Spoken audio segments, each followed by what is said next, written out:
Día, esta parte de la charla complementa la clase anterior.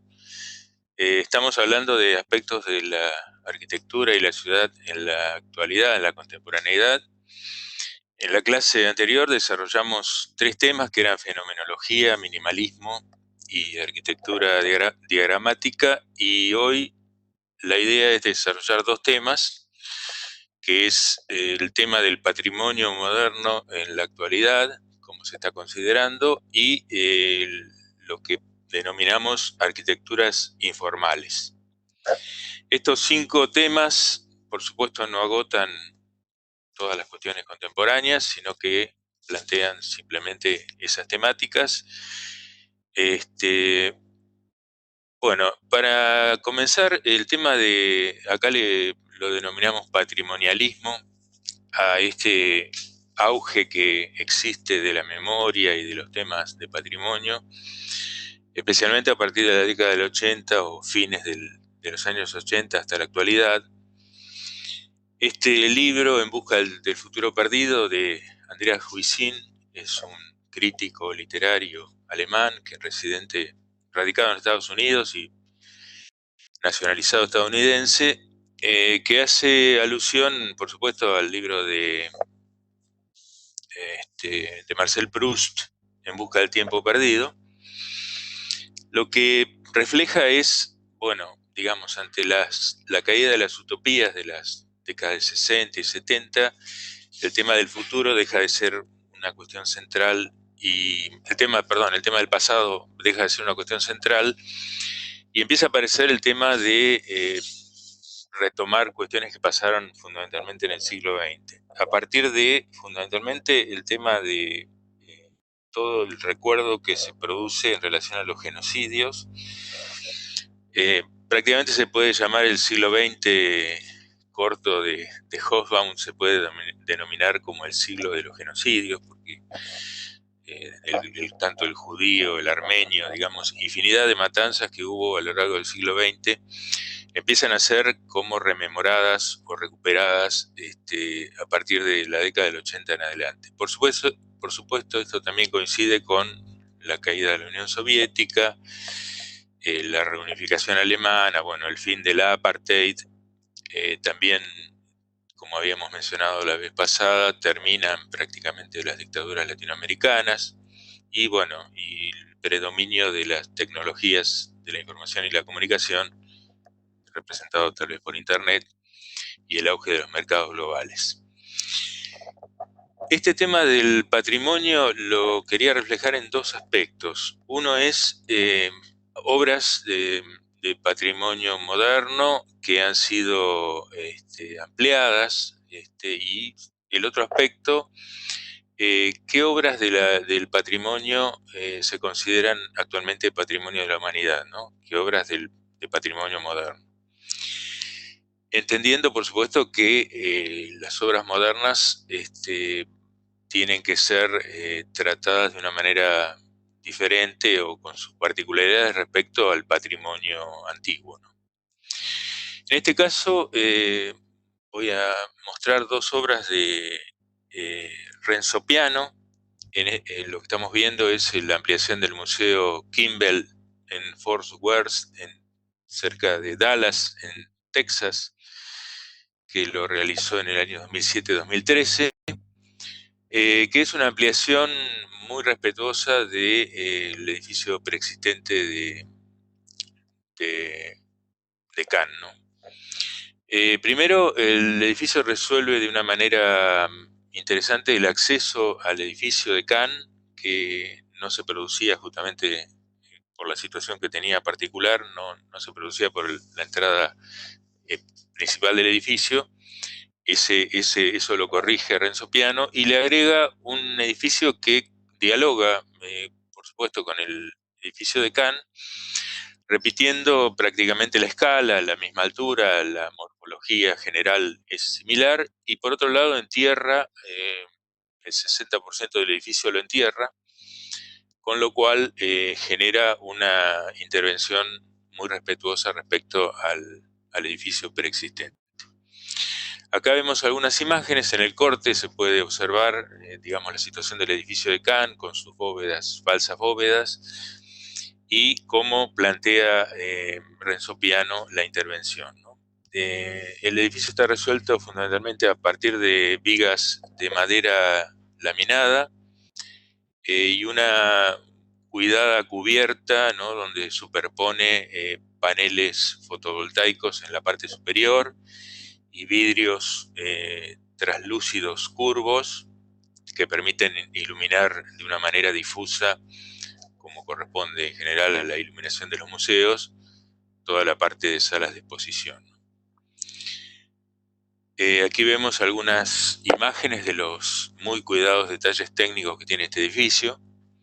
Renzo Piano se sigue caracterizando por el detalle muy cuidado de el diseño de los elementos, ¿no? Y a partir de ese elemento que repite genera toda su arquitectura, un poco en relación a lo que siempre viene haciendo Renzo Piano, ¿no?, desde el Centro Pompidou en adelante. Otra intervención que hace Piano en una obra importante, también Patrimonio de la Humanidad, es la ampliación del sitio donde se encuentra la capilla de Ronchamp, Nuestra Señora de las Alturas de Le Corbusier, y lo que genera Renzo Piano es un nuevo acceso al sitio y un monasterio, un lugar de reclusión para monjas con sus habitaciones, y también un lugar donde uno puede alojarse, ¿no? Es una especie de hotel, pequeño hotel, por supuesto. Y aquí vemos en el corte de qué manera interviene también respetuosamente respecto al edificio de Le Corbusier. Y aquí participa también un estudio paisajístico francés, el arquitecto Corajou, que hace toda la parte de paisajística. Aquí vemos las células de alojamiento de las monjas, con unos pequeños patios interiores y una apertura, por supuesto, de los lugares hacia el paisaje, y siempre el tema de la doble cubierta y su cuidado con un planteo de una arquitectura de tipo ecológica, sustentable, etc. Otra intervención en una obra de patrimonio de Renzo Piano en los últimos años es este acceso a la ciudad, La Valetta, que es la ciudad de Malta, la capital de Malta, donde lo que hace Renzo Piano es recomponer la fortificación existente, creando un acceso, completando, digamos, esa fortificación que estaba destruida parcialmente, y generando un nuevo edificio que es el que vemos, el que estoy señalando aquí, que es el edificio del Parlamento, y recuperando unas ruinas de un teatro real, ¿no?, que es esto que vemos aquí atrás, y generando antes del acceso toda una plaza, un jardín, una plaza verde que da lugar al acceso al puente, digamos, que accede a la fortaleza. Aquí vemos el corte con el desarrollo, bueno, por supuesto, aquí vemos el puente, ¿no?, para acceder a través de la puerta a la fortaleza, y luego el edificio nuevo del Parlamento, y aquí atrás se observa el teatro, ¿no?, que desarrolla Renzo Piano. Por supuesto, la intervención es muy cuidadosa de lo preexistente, está desarrollada con piedra obtenida de una cantera del lugar, con un color muy similar y textura muy similar a la fortaleza preexistente. Y después tiene un trabajo muy particular de la piedra cortada con sistemas láser, con sierras manejadas con sistemas láser, que genera todo el tema de un trabajo muy particular de la piedra, que también sirve como una especie de brise soleil para el edificio del Parlamento, donde es necesario generar iluminación en la parte interior, ¿no es cierto? Aquí vemos bueno, el puente de acceso, y aquí se ve la parte reconstruida de la fortaleza, que por supuesto continúa con lo preexistente.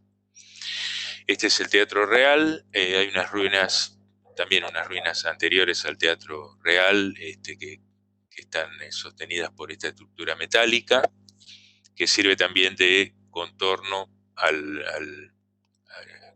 como límite para el mismo teatro, ¿no? Y sirve, por supuesto, para espectáculos al aire libre. Este es el edificio del Parlamento, fragmentado en dos partes, unidas por un puente, y también está ubicado sobre pilotis, sobre una planta libre, y por otro lado, trabajado con lo que comentaba de la piedra cortada con sistemas láser, que es lo que se observa aquí, un trabajo muy, muy delicado y muy particular de la piedra, que por supuesto está sostenida, ¿no?, con anclajes. Es bastante compleja la resolución técnica del edificio. Bueno, respecto a las obras que se han designado como Patrimonio de la Humanidad, obras modernas, de arquitectura moderna, en primer lugar menciono 17 obras de Le Corbusier, que en este momento ya son Patrimonio de la Humanidad, algunas de las cuales están ilustradas aquí. Por supuesto, la Unidad de Habitación de Marsella, la Ville Savoie, Ronchamp, el Museo de Tokio, la Tourette, y las viviendas de Weissenhof, y por supuesto la Casa Curuchet, nuestra Casa Curuchet aquí en La Plata, ¿no? Y en el caso de Wright, también aquí vemos, creo que 9 o 10 obras de Frank Lloyd Wright en los últimos años han sido nominadas como Patrimonio de la Humanidad. Entre otros, por supuesto, el Museo Guggenheim, la Casa Jacobs, la Iglesia Unitaria, la Casa de la Cascada, alguna casa construida en California, la Casa Robbie y Taliesin West, Taliesin Oeste, ¿no? Y también se han nominado como patrimonio zonas, partes de ciudad, como el caso de El Havre, de Perret, en el norte de Francia, que toda la intervención de Perret ha sido en parte recompuesta o rehabilitada, y actualmente es Patrimonio de la Humanidad, incluyendo una plaza, que creo que es la plaza más grande de Europa.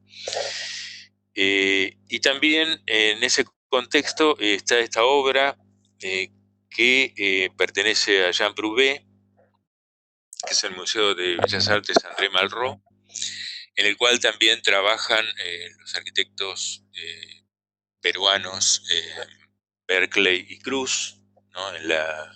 Se ha rehabilitado y refuncionalizado este edificio hace poco, que también se señala a este edificio como el primer edificio de carácter de un tipo de arquitectura utópica, como la que promovía Jean Prouvé, digamos, anterior al Pompidou. Si bien la fecha es del año 57, 60, la realización de este edificio, y del cual, bueno, el mismo Renzo Piano hace alusión en cuanto a que lo inspiró para, sobre todo, la utilización de techados que generalmente desarrollan, ¿no?, con 3 capas en la parte superior, que por primera vez lo desarrolla Jean Prouvé en este edificio. Por otro lado, hay que recordar que Jean Prouvé fue parte del jurado del Pompidou, ¿no?, junto con Philip Johnson y con Oscar Niemeyer. Fueron el jurado que eligen el proyecto de Piano y Rogers, de Renzo Piano y Ernesto Rogers, como el elegido para construir el Centro Pompidou. Y aquí vemos algún detalle donde se ve justamente el triple techado, ¿no?, que es una característica después de las obras de Renzo Piano. Otro edificio que ha sido, no es Patrimonio de la Humanidad, pero ha sido rehabilitado recientemente, es este grupo de viviendas, Habitat 67, que construye Moshe Safdie en Montreal, Canadá, y que actualmente es un edificio de viviendas, digamos, uno podría hablar de un edificio de viviendas de alto standing, que ha sido absolutamente rehabilitado y puesto en valor, ¿no? Aquí vemos algunas imágenes de este edificio en la actualidad. También en internet hay videos de este lugar rehabilitado que realmente es interesante ver. Otro sitio que ha sido nominado, un sector de la ciudad que ha sido nominado Patrimonio de la Humanidad, es esta ciudad, lo que se denomina Ciudad Blanca en Tel Aviv, que pertenece a un sector de la ciudad que ha sido realizado por arquitectos judíos que tuvieron que exiliarse en la época del nazismo, que habían sido en su mayoría alumnos de Bauhaus y que desarrollan esta arquitectura que se denomina arquitectura blanca o ciudad blanca en Israel. Este es el caso de un edificio, el de la Fundación Ford, de Kevin Roche, que ha sido rehabilitado recientemente en el año 2016-2018. Por supuesto, el edificio es del año 68 y que actualmente es un centro de justicia social de la Fundación Ford y ha sido rehabilitado, bueno, teniendo en cuenta muchas particularidades del edificio y poniéndolo en valor en función de la calidad que tenía el edificio en su origen, respetando absolutamente el proyecto original. Acá, por supuesto, con el tema del patrimonio moderno se plantea el tema de, bueno, hasta qué punto un edificio, bueno, se planteó concretamente el tema en relación a la reconstrucción del pabellón de Barcelona, en el sentido de hasta qué punto el edificio tiene que ser rehabilitado o reconstruido, como el caso del pabellón, en los mismos términos que fue construido, ¿no? Bueno, en el caso del pabellón de Barcelona se reconstruye, inclusive teniendo mucho más cuidado tal vez que el que puso Mies van der Rohe en construirlo, porque bueno, se busca el mismo tipo de piedra y hay un cuidado muy particular de los detalles constructivos. En el caso del pabellón de Barcelona, que lo lleva adelante Solá Morales, creo que es Manuel de Solá Morales, el hermano de Ignacio de Solá Morales, el que lo lleva adelante. Bueno, y aquí vemos imágenes, como decíamos, de la Fundación Ford. Y este es el caso de la rehabilitación de un edificio que realizó Mies van der Rohe en Estados Unidos, una de las 3 viviendas que construye, viviendas individuales que construye en Estados Unidos. La otra, por supuesto, es la casa Tugendhat, y hay una tercera, que no recuerdo en este momento el nombre. Y este es el caso también interesante de una vivienda que en realidad le encarga a McCormick, era el que lleva adelante el grupo, los departamentos Lakeshore Drive, digamos, fue el inversor, y le encarga a Mies van der Rohe la construcción de esta casa, que es una casa prácticamente prefabricada, y que también era pensada en función de solucionar los problemas de vivienda masiva, ¿no? Y la particularidad de esta intervención es que trasladan el edificio completo, lo levantan con grúas y lo trasladan al lugar donde está ubicado actualmente, que ahora es el Museo de Arte, un museo de arte que tomó esta construcción preexistente y a partir de la misma se amplió el edificio, ¿no? En realidad fue trasladado unos kilómetros su ubicación, pero lo levantaron absolutamente entero y lo trasladaron con grúas, con grúas, y después remolcándolo lo trasladaron a la nueva ubicación. Y esta es la imagen del edificio actual del Museo de Arte. Y aquí a la derecha, en la parte superior, aparece Robert McCormick, que fue el promotor de este edificio y como comenté, del Lakeshore Drive, de los departamentos frente al lago Michigan en Chicago. Y otra obra que ha sido rehabilitada recientemente es el Museo de Arte de Berlín, también obra de Mies van der Rohe. Primero sufrió, digamos, llevó adelante una ampliación David Chipperfield, el arquitecto inglés, y actualmente está en un proceso de recuperación o de rehabilitación el edificio en sí, por parte, bueno, de este arquitecto que también ha intervenido en obras en Berlín, el Museo de Arte antiguo que restauró hace poco. Y aquí vemos en obra la restauración del Museo de la Galería Nacional de Berlín. Y esta es una instalación que hace David Chipperfield justamente para presentar al público el tema o promover, digamos, propagandizar la rehabilitación que se va a llevar adelante. Bueno, otro caso de una vivienda recuperada o rehabilitada también recientemente es el caso de la Casa Kaufmann de Richard Neutra, encargada por el mismo comitente que le encarga la Casa de la Cascada a Wright, le encarga la Casa Kaufmann a Richard Neutra en California, y también ha sido restaurada recientemente por este grupo de arquitectos Marmol y Ratziner de la zona de California, y por lo que tengo entendido ha sido también restaurada teniendo en cuenta el edificio preexistente, los detalles constructivos. Se utilizaron particularmente las fotografías que tomó Jules Schulman durante la construcción del edificio.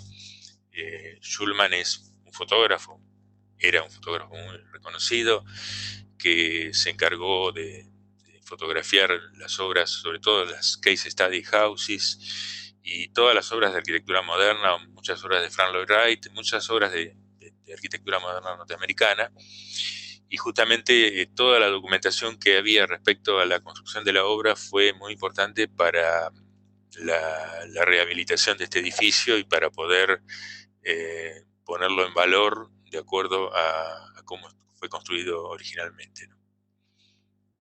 Por supuesto, otra obra rehabilitada, bueno, esta sí es Patrimonio de la Humanidad, es la Casa Rietveld, la Casa Schroeder, perdón, de Rietveld, en Holanda. También esta casa no es Patrimonio de la Humanidad, pero sí ha sido rehabilitada, la Sonnenwelt de Brinkmann en Rotterdam, que vemos aquí en este collage, fotomontaje, y aquí estamos viendo algunas de los dibujos de Brinkmann para la construcción de esta vivienda.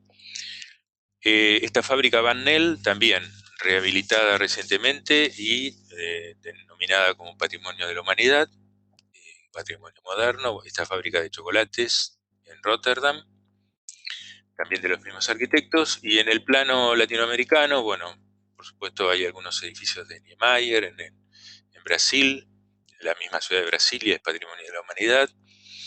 Y este es el caso de la vivienda taller de Luis Barragán, en Tacubaya, en México, que actualmente es Patrimonio de la Humanidad, y es el Museo Barragán. Y respecto a esta obra de Barragán, es interesante una cuestión relacionada con la obra de Barragán, la documentación, el patrimonio que representa toda la documentación de Barragán, ¿no? Cuando muere Barragán, se divide en dos partes su patrimonio, lo que quedaba como documentación, por un lado el patrimonio personal y por otro lado toda la documentación técnica, todos los planos, dibujos, maquetas, y queda en poder del Estado mexicano la documentación personal y se subasta la documentación técnica. Y la compra el dueño de Vitra, que Vitra es la fábrica suiza de mobiliario, y el dueño en ese momento de Vitra la compra como regalo de bodas para su mujer en ese momento, que es un historiador del arte. Y en definitiva el patrimonio que representa toda la obra de Barragán en cuanto a documentación pasa a propiedad de una empresa privada, ¿no? Que por supuesto la tiene en Suiza, en un lugar muy cuidado, y la misma historiadora del arte está haciendo una catalogación de esa obra y demás, pero bueno, en definitiva, algo que es patrimonio y que tiene que ser propio del Estado, pasa a un privado. Entonces, una artista norteamericana, Jill Magid, realiza, por un lado, un documental sobre la obra de Barragán, que se llama, justamente se ve aquí la propuesta, pero lleva adelante una una intervención artística, se puede denominar, que es ponerse de acuerdo con la familia, con los herederos de Barragán, para poder tomar parte de las cenizas de Barragán, que fue cremado y está en el cementerio, en un cementerio en México. Se extraen partes de esas cenizas con acuerdo de la familia y genera un diamante. Produce un diamante a partir de medio kilo de cenizas de Barragán. Y la propuesta, digamos, que es la película y la acción concreta, es que le ofrece a la poseedora, o a los que poseen actualmente la documentación de Barragán, cambiarle esa documentación por este anillo de bodas, que es este diamante generado a partir de las cenizas de Barragán. Y esto, bueno, por supuesto, en definitiva no es aceptada la propuesta, pero queda, digamos, todo el revuelo que arma justamente esta intervención que hace este artista, y queda en discusión, digamos, el tema de hasta qué punto un patrimonio de estas características puede pertenecer a un privado, ¿no?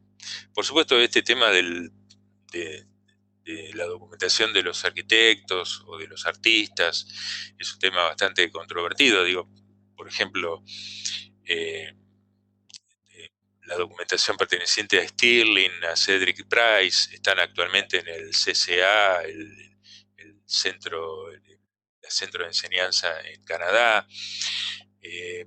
Por ejemplo, pensando en la obra de algunos escritores argentinos, la obra de Piglia está en Princeton, la obra de Saer también. Digamos, es un tema bastante controvertido y que, bueno, obviamente como idea general, en principio siempre está la necesidad de que el Estado de alguna manera mantenga esta documentación y la ponga en valor, y justamente los que quieren investigar en esta obra puedan acceder a esta documentación, ¿no? Eh, bueno, aquí hay un listado general de obras. Este grupo Docomomo, esta institución, se encargó de elaborar un listado de obras de arquitectura moderna que se considera que deben ser patrimonio de la humanidad. Algunas de estas obras han sido ya transformadas en patrimonio, como el caso de las Siedlung urbanizaciones en Berlín. Creo que 7 Siedlung son actualmente patrimonio de la humanidad.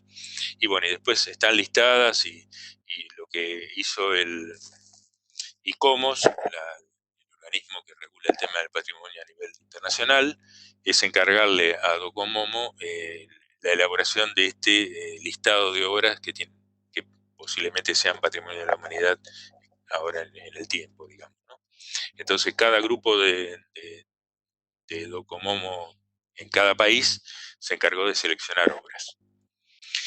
Y bueno, y algunas de estas que están listadas aquí en este listado en particular, ya son, como decíamos, patrimonio, como ya mencionábamos, ¿no? Bueno, la fábrica Fagus, como para completar, pero también complejos industriales como las minas de carbón en Essen, en Alemania, bueno, las 6 Siedlung, como mencioné, en Berlín, algunas casas de Víctor Horta en Bruselas, el Palacio Stocklet de Hoffmann en Viena, las obras de Gaudí, la Ciudad Blanca que ya mencionamos en Tel Aviv, y bueno, estos dos ejemplos finales que también ya los mencionamos.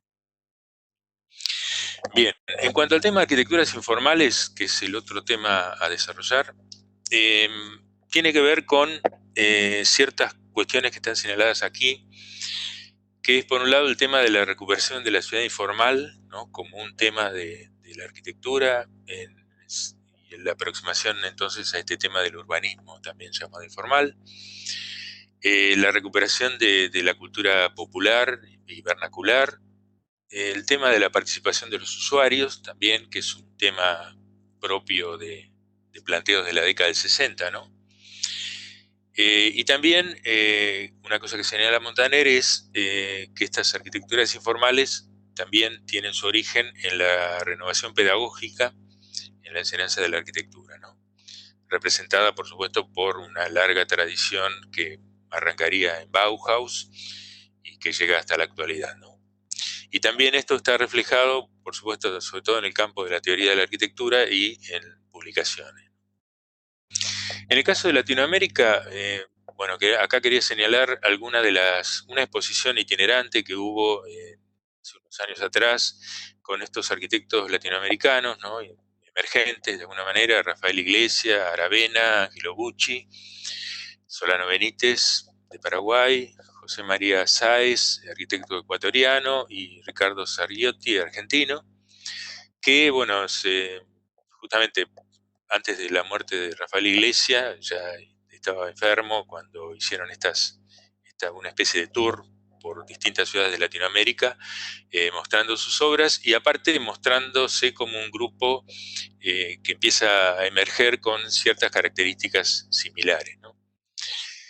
Y en particular vamos a ver algunas obras de Paraguay, que es el caso de Javier Corbalán y su laboratorio de arquitectura. Acá aparece también, tanto en Corbalán como en Solano Benítez, el otro arquitecto paraguayo, el tema de trabajar en este caso, con lo que se denomina laboratorio de arquitectura, y en el caso de Solano Benítez, con el grupo de arquitectura, que es una unión de artistas, de artesanos, y también participan en la ejecución de las obras, ¿no? O sea, tienen estas características particulares que podríamos como entender como una de las características que presenta este tipo de arquitecturas informales.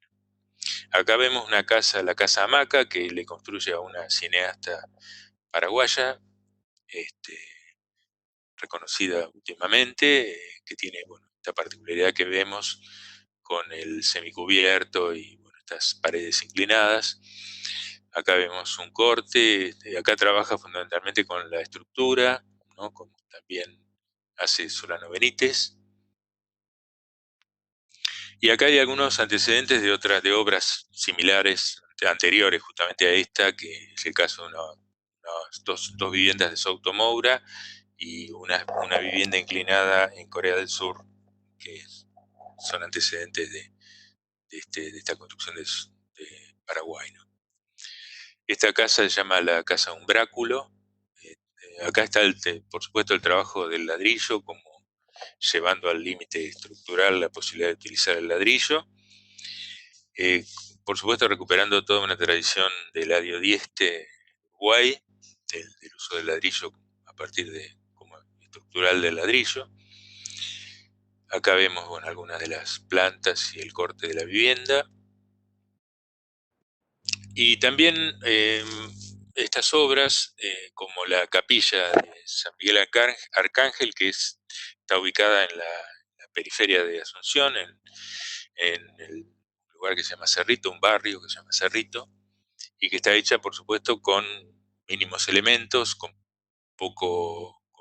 bajo presupuesto, y con este hormigón trabajado de esta manera, eh, donde el encofrado de alguna manera juega un rol determinante para generar este edificio. Aparte, está pensado como una estructura plegada, ¿no?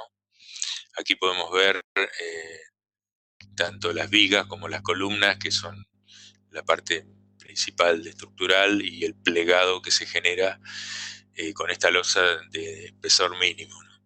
Entonces hay por supuesto, una búsqueda una búsqueda a partir de lo estructural, ¿no? Estas son imágenes de la capilla. La planta libre baja está generada a partir del uso de estos troncos. Y otras obras, como esta casa de Solano Benítez, también con el plegado a partir del ladrillo.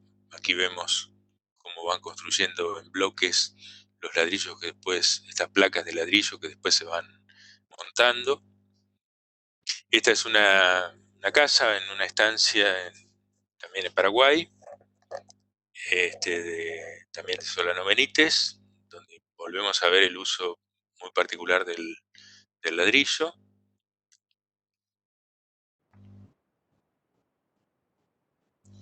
Y aquí también otras obras también de Solano Benítez, la Casa de la Esmeraldina o el Quincho, también, que es una vivienda, también con la particularidad del uso del ladrillo como estructural del ladrillo.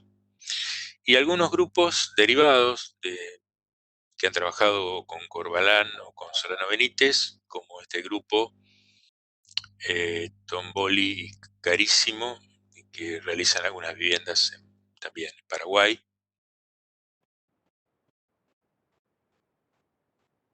Este grupo tiene, aparte de una oficina, un estudio de arquitectura, también tienen un taller de carpintería experimental, que lo llaman menos igual a más por menos, que es lo que vemos aquí en la parte.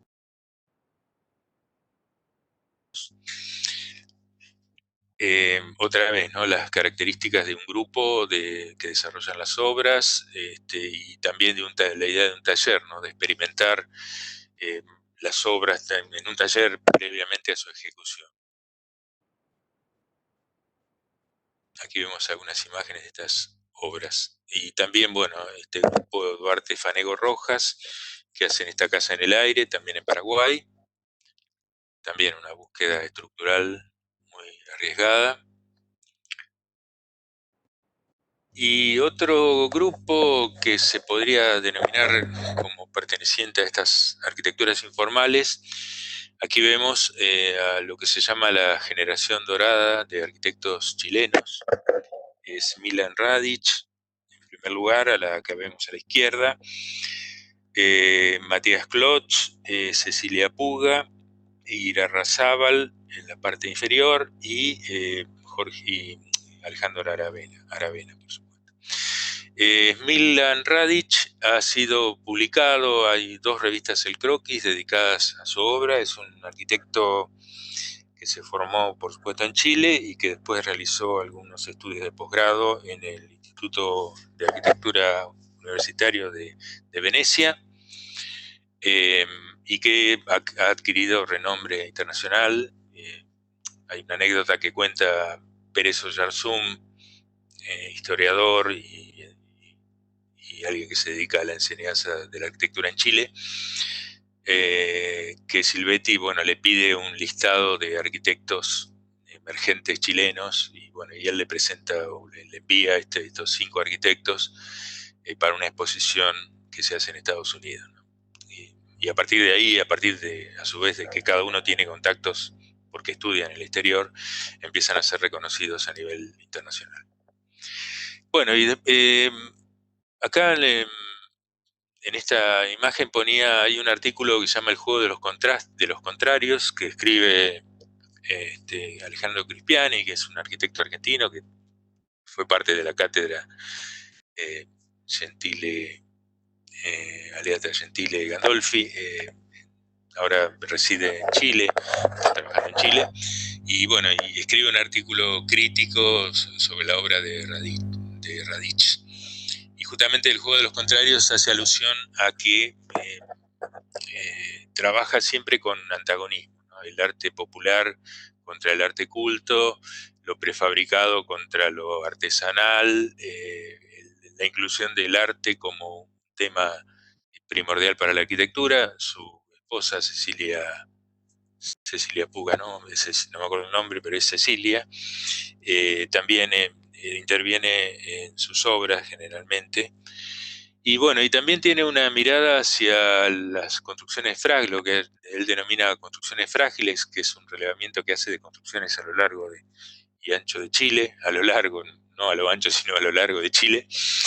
Eh, y aquí vemos una construcción que no existe actualmente.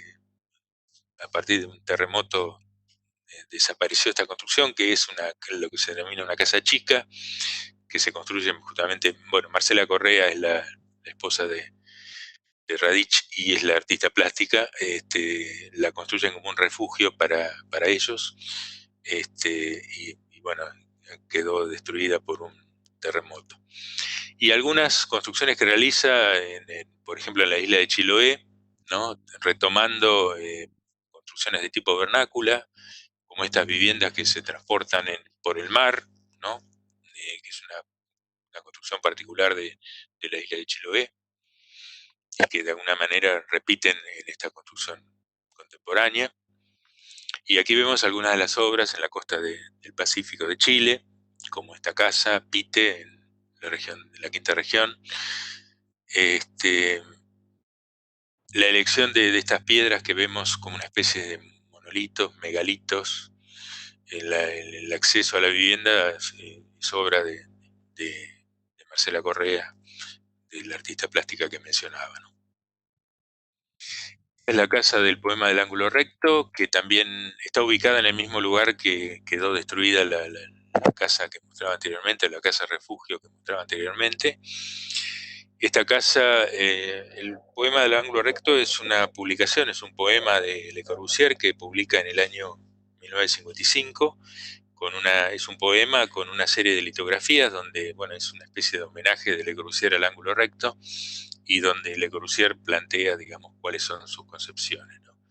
Y de alguna manera la denominó la Casa del Poema del Ángulo Recto en el sentido de que recrea esas posturas de Le Corbusier a partir de esta casa que es una cáscara de hormigón, digamos, pintada de negro, con una serie de lucernarios muy acentuados que introducen luz de color en el interior.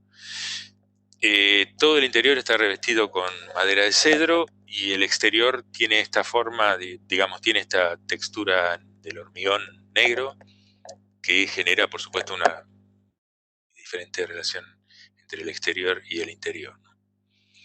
Aquí vemos algunas de las fotos del interior. Está armada toda la vivienda en torno a un patio al cual se vuelca absolutamente la vivienda. También tiene esta escultura colgante, también de Marcela Correa, como parte de la obra, de la casa. Esta es una maqueta. La maqueta está actualmente en el MoMA, en el Museo de Arte Moderno de Nueva York. Compraron la maqueta y toda la documentación de la obra. Y acá vemos bueno, los planos de la obra, una axonométrica interior, y en la parte superior izquierda vemos un despliegue de cómo es bueno, toda la construcción en definitiva de hormigón. Este es una ilustración del poema del ángulo recto de Le Corbusier. Vemos el plano de ubicación general y un dibujo sintético de lo que es la obra. Algunas de las obras también de Milan Radic es esta intervención en el Museo de Arte Precolombino de Chile, que está ubicado en el centro de Santiago, donde la intervención fundamental es en la parte inferior.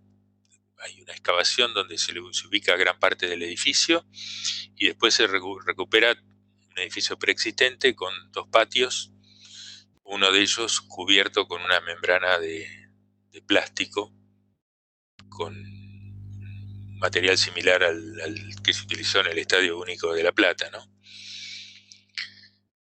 Estas son algunas de las imágenes del interior del edificio.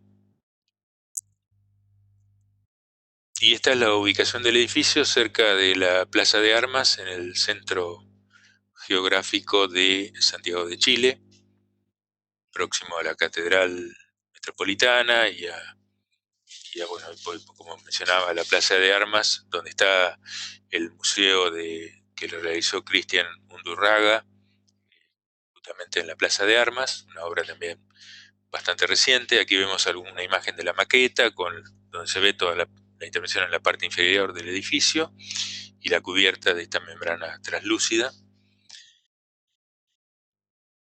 Y esta es una intervención en la Universidad Católica de Chile, que es un centro de documentación que llevan adelante, es una ampliación de un edificio existente, que llevan adelante Radich y Cecilia Puga y Fernández. Son tres arquitectos chilenos. Aquí vemos algunas de las imágenes de las plantas.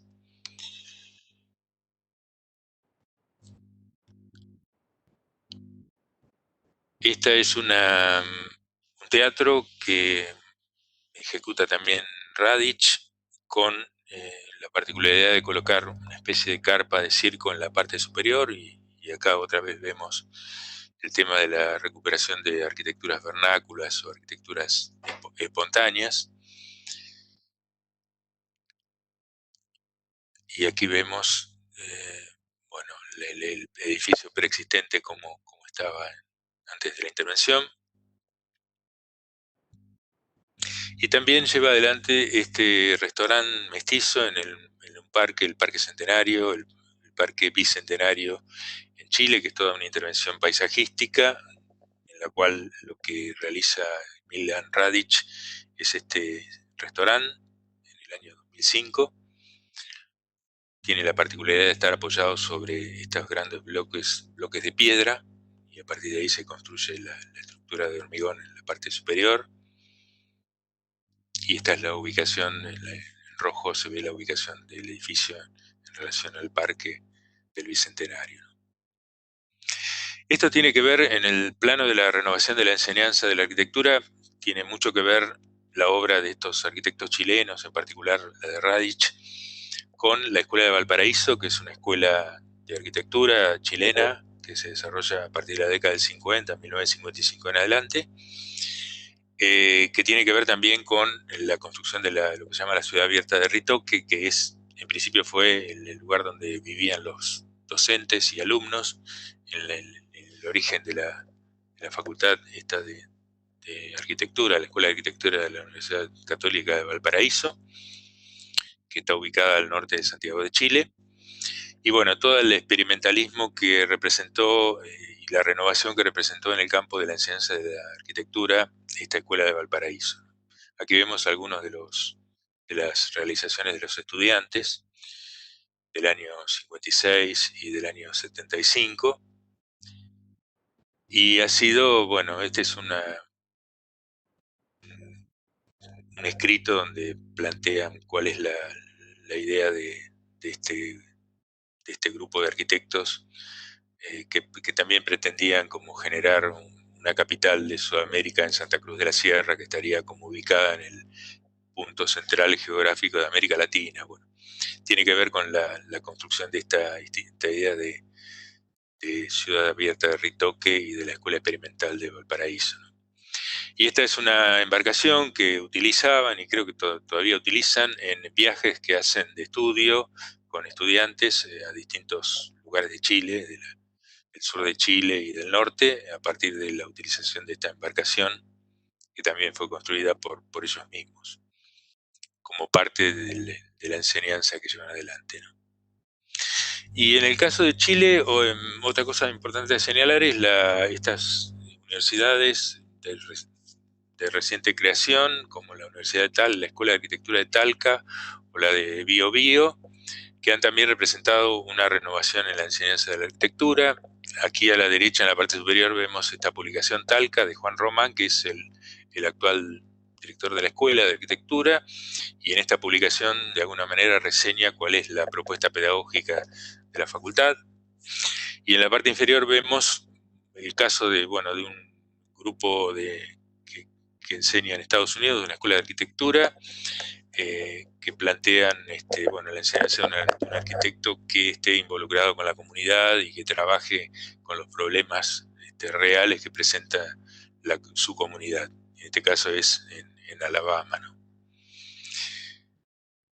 Y en el caso, otros casos de arquitecturas informales a nivel internacional, se puede mencionar el caso de Santiago Cirujeda, que es un arquitecto español, ¿no?, que trabaja con estas intervenciones en construyendo viviendas en lugares no habituales, como puede ser, edificios baldíos, en el caso de Madrid o de Barcelona, donde llevan adelante estas construcciones, en algún punto efímeras también, ¿no? Y Recetas Urbanas, este libro, es un libro que documenta justamente este tipo de trabajos y este tipo de intervenciones que llevan adelante, ¿no? Por supuesto, acá se pueden mencionar también grupos como A77, el grupo argentino, o varios grupos que trabajan también con estas mismas lógicas de intervenir en lugares informales o no habituales, produciendo este tipo de arquitecturas. Cambiando de geografía, vamos a la India. Este es el caso de, ilustrar un tipo de construcción vernácula a partir de la utilización de árboles, un puente hecho con raíces, ¿no?, en un pueblo en la India. Y dentro de esta lógica o dentro de esta tradición se puede colocar a este grupo el estudio Mumbai,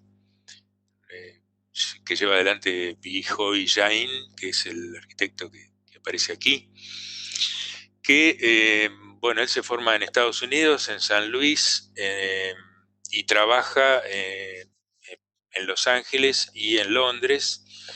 En Los Ángeles comparte, digamos, su momento de formación, está muy vigente la obra de Frank Gehry, el grupo Morphosis, y trabaja inclusive con Richard Meyer, y ese es su lugar de formación original. Después vuelve y se radica en la India, en Mumbai, y lleva adelante, bueno, algunas arquitecturas como la que estamos viendo, la Casa de Cobre, que es una casa que está ubicada justamente en Mumbai, en el Gran Mumbai, en las afueras. Una casa que está construida sobre todo a partir de una especie de sistema balloon frame, ¿no? Que es una estructura de madera recubierta también con cobre, generada a partir de un patio central. Y lo que tiene en particular el estudio Mumbai es que también, similar a lo que se produce en Paraguay, trabajan con un grupo de artesanos y se involucran en la ejecución de las obras. También han realizado obras en el norte de la India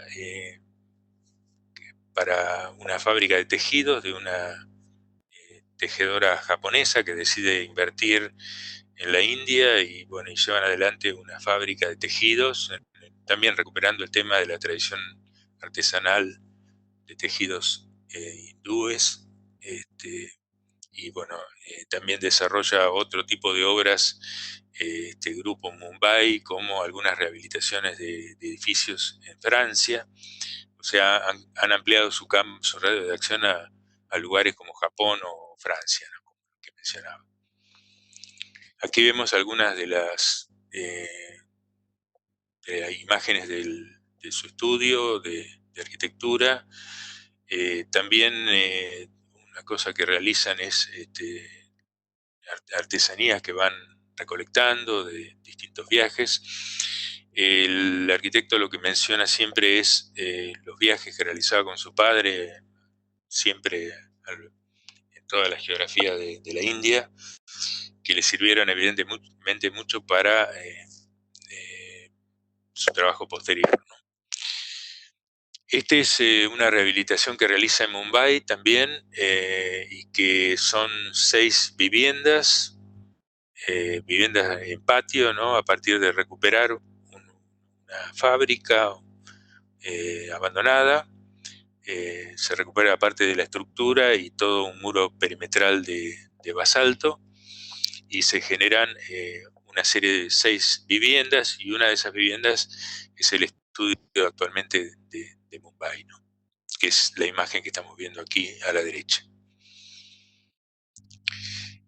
Otra cosa que lleva adelante es una investigación sobre arquitecturas espontáneas, ¿no? Un poco similar a lo que mostraba de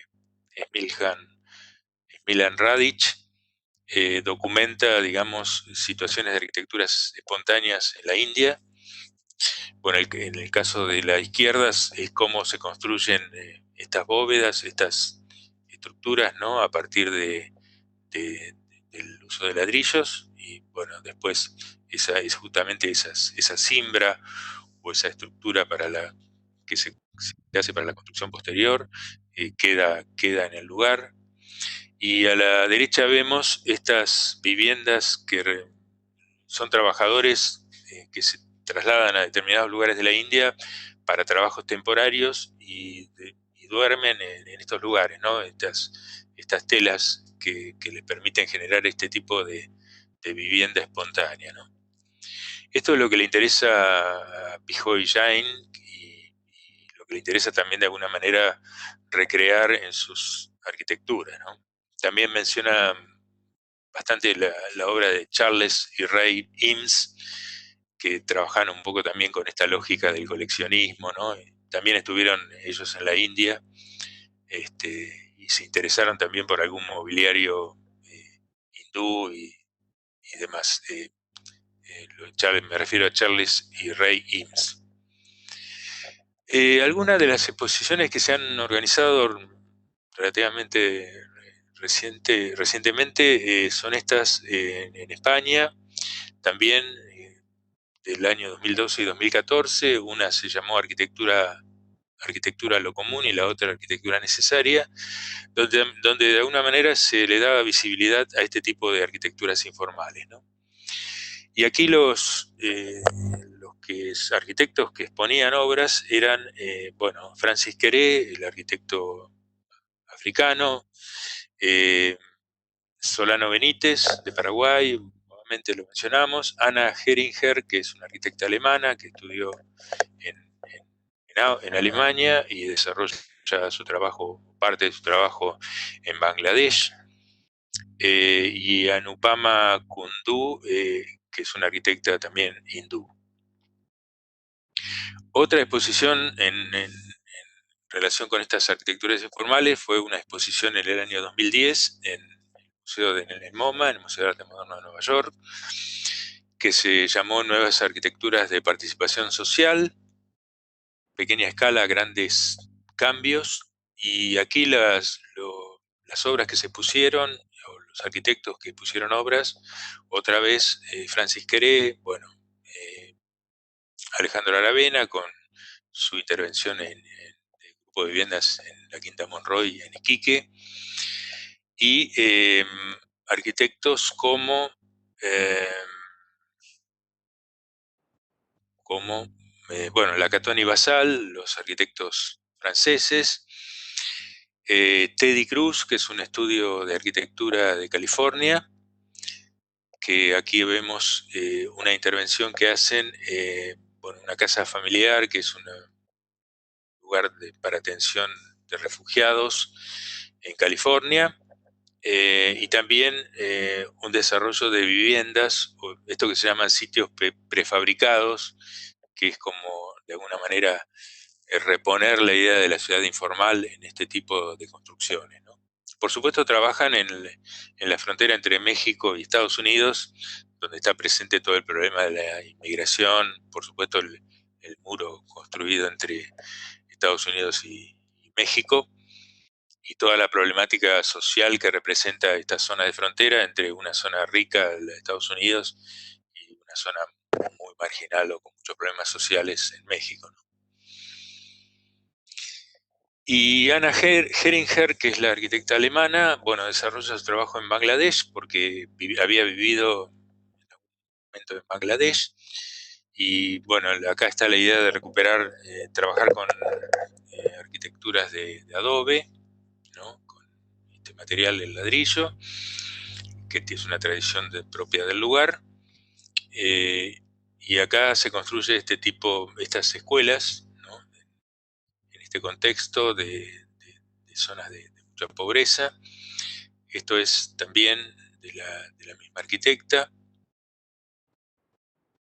Eh, por supuesto, vuelvo a mencionar, en internet hay charlas TED de estos arquitectos y donde explican cómo es su metodología de trabajo y su recuperación de muchas de las tradiciones artesanales del lugar, que también obviamente eso favorece económicamente a los lugares porque pone en funcionamiento una serie de cuestiones que en algún sentido están bastante olvidadas, ¿no?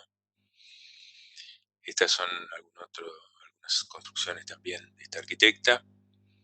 Y aquí, como referencia, bueno, siempre menciona esta ciudad en Yemen, ¿no? Una ciudad entera construida alrededor del año 1000 en barro, en esta zona de África. Y aquí vemos a esta arquitecta, Anna Heringer, y algunas publicaciones que dan cuenta de estas arquitecturas, el futuro de la arquitectura aquí abajo, con escritos de Herzberger, la arquitecta Anna Heringer, y Basal, del grupo Lacaton y Basal.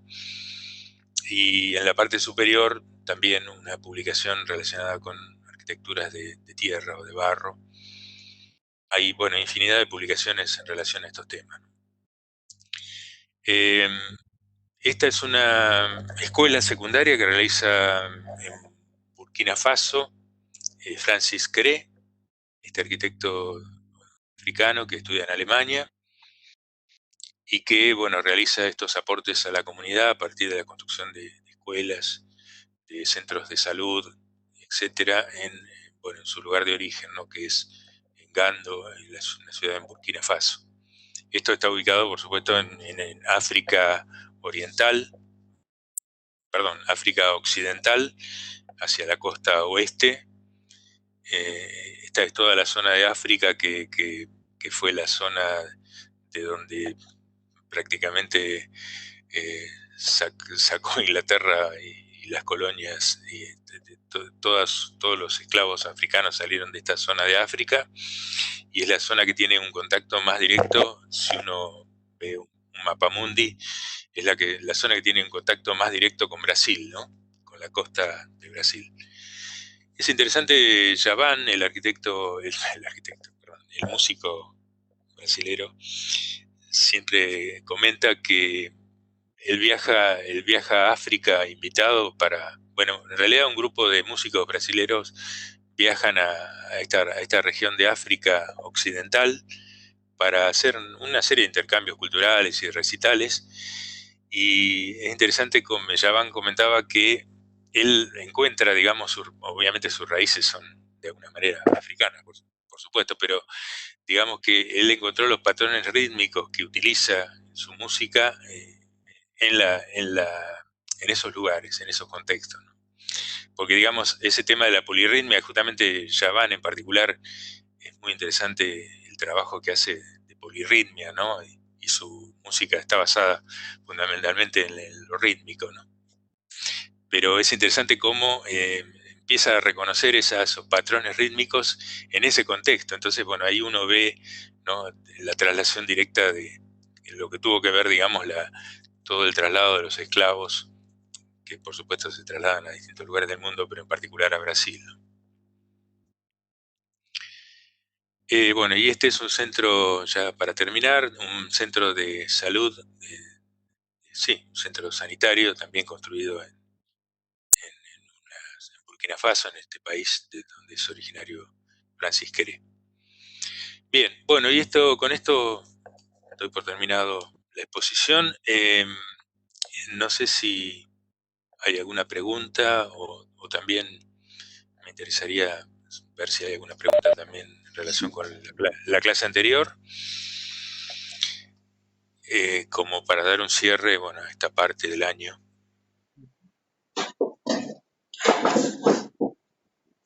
Sí.